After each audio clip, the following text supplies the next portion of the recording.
Hello everyone, we're talking today, it's the beginning of a series, shorts, less than 3 minutes, of a book I wrote with my wife Rebecca. It's a follow-up book on When Does It End, of which there's a separate series as well. And this one is called Where Does It End?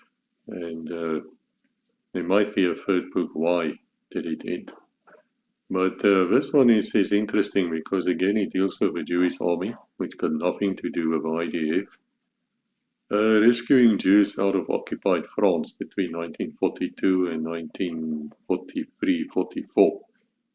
And they worked sometimes together with Allied spies, members of SOE. They did rescue a lot of Jews out of Vichy France, which is amazing if you think about it. And the story is totally unknown, and that's why I wrote these books on it.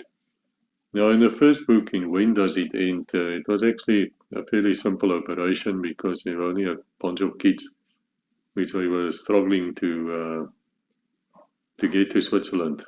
Now, we discussed the role of Switzerland, the lack of neutrality. We discussed how many Jews they murdered, about 30,000, 30,000, because they refused them entry. In fact, they are as guilty as any Gestapo member or as any camp guard.